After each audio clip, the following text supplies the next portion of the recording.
Sudah 82.925 orang tanda tangani petisi tolak pemecatan Kompol Cosmas. Sekurang-kurangnya sudah 82.925 orang menandatangani petisi penolakan pemecatan terhadap Komisaris Polisi, Kompol Cosmas K. Jugae. Petisi itu digagas oleh seorang warga bernama Mercy Jacinta. Jumlah 82.925 penandatanganan petisi tersebut adalah yang tercatat hingga sekitar pukul 16, Kamis, 4 September 2025.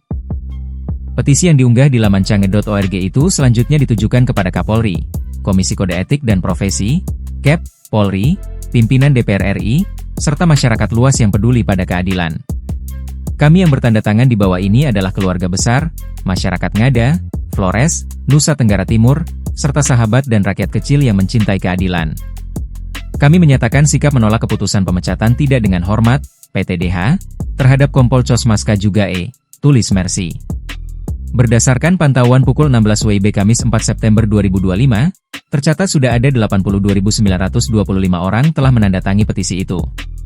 Cosmas K. Jugae adalah Komandan Batalion, Danyon, Resimen 4 Korps Brimob, Korbrimob, Polri, yang resmi diberhentikan tidak hormat oleh Polri pada Rabu, 3 September 2025, malam.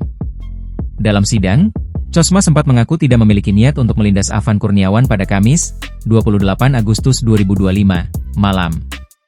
Dengan kejadian atau peristiwa ini, bukan menjadi niat sungguh-sungguh demi Tuhan, bukan ada niat untuk membuat orang celaka, ujar Cosmas dalam sidang Komisi Kode Etik Polri, KEP. Terkait polemik ini, Mercy menyebut, Kompol Cosmas adalah putra Laja, Kabupaten Ngada, sosok yang sejak muda telah mendedikasikan hidupnya untuk bangsa. Cosmas, kata dia, telah mengabdi di kepolisian dengan keberanian dan tanggung jawab. Bahkan, pada saat demonstrasi besar di Jakarta, beliau berada di garda terdepan untuk menyelamatkan banyak orang, termasuk pejabat negara. Mercy mengaku tidak menutup mata, ada peristiwa yang kini menjadi sorotan publik. Namun, diyakini, hukuman pemecatan adalah sanksi yang terlalu berat dan tidak sebanding dengan seluruh pengabdian yang telah diberikan Cosmas.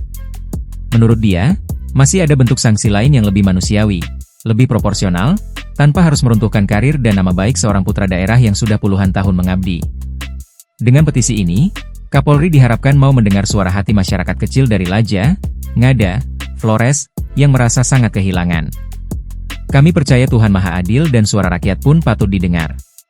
Dari Ngada, dari Flores, doa-doa dan tanda tangan kami menjadi saksi bahwa Kompol Cosmas K. Jugae tetaplah kebanggaan kami, tetaplah pahlawan kami, sebut dia. Download Tribun X sekarang, menghadirkan lokal menjadi Indonesia.